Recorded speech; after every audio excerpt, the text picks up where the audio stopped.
বিখ্যাত সাহিত্যিক সঞ্জীব চট্টোপাধ্যায়ের রাজনৈতিক রঙ্গব্যঙ্গ থেকে একটি বিখ্যাত গল্পের চতুর্থ অংশ পাঠ করে শোনাচ্ছি। গল্প ডিগবাজি শুরু করছি।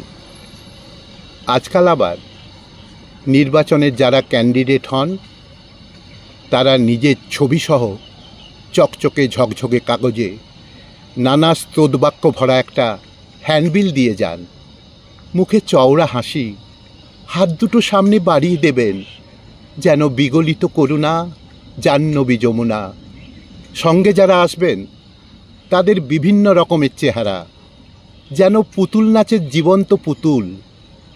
দাদার যাতে কষ্ট না হয়, সঙ্গে পানীয়, সাদা তোয়ালে, মাথার মাঝখানে টাক থাকলে মুক্ত বিন্দুর মতো ঘাম ফুটে উঠে।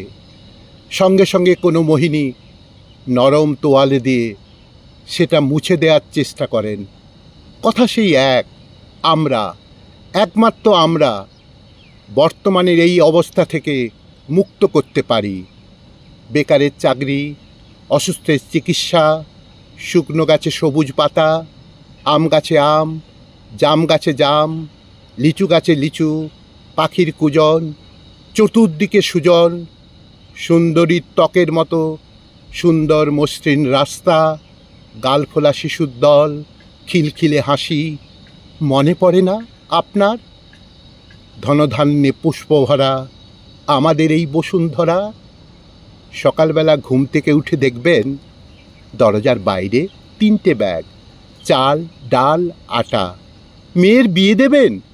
জোড়া সানাই বাজিয়ে দেব, আমার উপর বিশ্বাস রাখুন। বিশ্বাসে মিলায় বস্তু, তর্কে বহুদূর। বিশ্বাস রাখুন। দঙ্গল চলে গেল, এরপরেই আসবে আর এক দঙ্গল, তারপর আর এক দঙ্গল। তখন বলতে ইচ্ছে করবে, ছেড়ে দে মা, কেঁদে বাঁচি।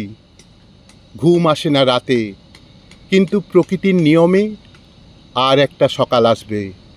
দিনের সংকীর্তনের দল জীবনের জয়গান করতে করতে রাতের অন্ধকারে অদৃশ্য হবে।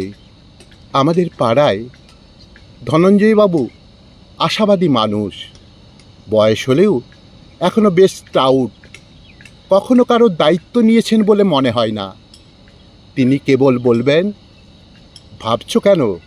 সব ঠিক হয়ে যাবে। সমস্যাটা কোথায় জানো? তোমরা ঠিক ক্যান্ডিডেটকে ভোটটা দিতে পারছ না। যেদিন পারবে সেদিন দেখবে সকলের ভাগ্য খিলখিল করে হাসছে। তার পাশেই বসে থাকেন তন্ত্রসাধক হরিদা। তিনি অবশ্যই বলবেন, তারাপীঠের শ্মশান, অমাবস্যার মধ্যরাত, আমি বসে আছি আসনে, চারদিকে খিলখিল করে হাসছে প্রেতেরা। তারপরে বলবেন, একালে জীবিতরা আর হাসে না, থেকে থেকে কাশে। আমি একটা কথাই বলতে চাই, কেউ শোনে না। অসার সংসার, নাহি পারাবার। আমি আর শ্যামল, জগাদা যিনি এখন মহামান্য জগন্নাথ বাবু, তার আগ্রায় গিয়ে হাজির হলাম। নিজেদের সমস্যা নিয়ে নয়, সমস্যাটা আমাদের পাড়ার এক দিদির। তার স্বামী অল্প কিছুদিন আগে প্রয়াত হয়েছেন। এই দিদির একমাত্র সম্বল কয়েক কাঠা জমির উপর একটা বাড়ি, পুরনো বাড়ি। একটু ভেঙে চুরে গেলেও খুব জরাজীর্ণ নয়।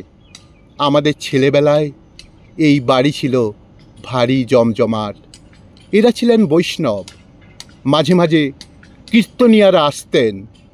গানের সুর পাড়ায় ছড়িয়ে পড়ত হরিনাম।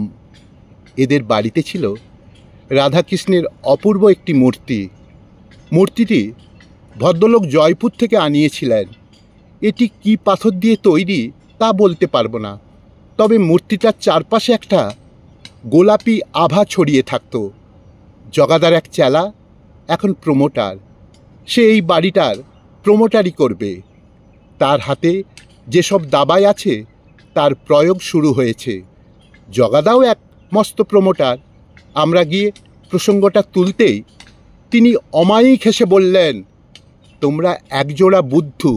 কেন বুদ্ধু কেন? আরে মেয়েটা তো একটা ফ্ল্যাট পাবে, নগদ টাকা পাবে, বাকি জীবনটা তার ভালোই চলে যাবে। পরিবেশ পরিবেশ, সবুজ সবুজ করে তোমরা চিল্লাচ্ছ কেন? তোমাদের কাঁচা বুদ্ধি কবে যে পাকা হবে? ডাক্তারদের যেমন চেম্বার থাকে, জগাদারও একটা চেম্বার আছে। সেখানে বসেই কথা হচ্ছিল। আর কয়েকদিন পরেই উপনির্বাচন।